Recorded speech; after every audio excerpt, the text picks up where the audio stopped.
Hello friends, welcome to Sutapa's kitchen. আজ আমি মাটনের একটি খুব সুন্দর রেসিপি করে দেখাবো। দেখো, থালাতে 1 চামচ লবণ নিয়ে নিলাম, 1 চামচ হলুদ নিলাম। মাটনগুলো খুব ভালোভাবে আমি নুন হলুদ মাখিয়ে নিচ্ছি। 2 চামচ মতন আমি সর্ষের তেল মিশিয়ে নেব। সুন্দর করে মাটনগুলো মাখিয়ে নেব। একটু ভালো করে ম্যারিনেট করে নিচ্ছি। 30 মিনিটসের মতন আমি এই অবস্থায় মাটনগুলো রেখে দেব। এই ফাঁকে আমি আলু, পেঁয়াজ, মাটন সবই আলাদা আলাদা করে ভেজে তুলে নেব। দেখো, আলুগুলো ভেজে আমি তুলে নিচ্ছি। এবার ওই তেলের মধ্যেই আমি পেঁয়াজ, লঙ্কা এটাও ভেজে আমি তুলে রাখবো। এটা কিন্তু আমার টপ সিক্রেট। এটাই হচ্ছে আজকে রান্নার রহস্য। দেখো, একইভাবে মাটনটাও আমি 3-4 মিনিট মতন ভেজে তুলে নিচ্ছি। মাটনটা এপিট ওপিট করে একটু ভালো করে ভাজা হয়ে গেল। এবার এই যে আমার পেঁয়াজ, টমেটো এগুলো রেডি করা আছে, মাটনের প্রিপারেশন শুরু হয়ে গেল। Gravy preparation. তেলের মধ্যে আমি 2টো পেঁয়াজ কুচি করা, একটা 6-7 কোয়া রসুন, 6-7টা কাঁচা লঙ্কা সব আমি মিশিয়ে নিলাম। একটা টমেটো আর ভাজা মাটনটাও মিশিয়ে নিলাম।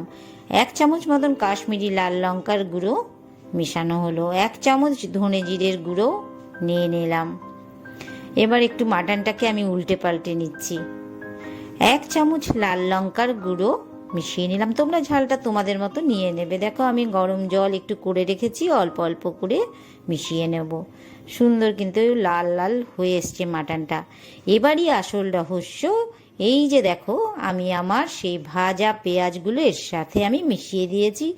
কি দারুণ দেখো কালারটা চলে এসছে। সবসময় আমি এই পেঁয়াজটা না একটু কুচি করে কেটে একটু ভেজে টেজে আলাদা করে তুলে রাখি। যখন মাটনটা সিদ্ধ হয়ে আসে তখন আমি ওই ভাজা পেঁয়াজগুলো মিশিয়ে দিই। তাতে কি হয়, কালারটা খুব সুন্দর দেখতে হয়। এবার আলুগুলোও আমি এর সাথে মিশিয়ে দেবো।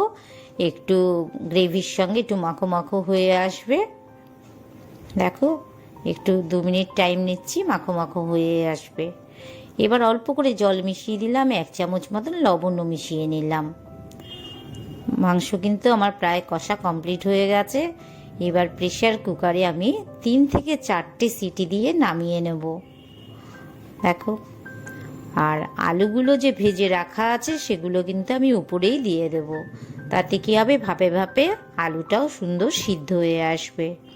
3 থেকে 4টে সিটি দিয়েও একটু আমি 5 মিনিটের মতন সিমেতে রেখে দিলাম। দেখো, কড়াইতে ঢেলে দেখাচ্ছি, কি দারুণ কালার এসছে। দেখো, বেশ গ্রেভিটাও খুব সুন্দর হয়েছে।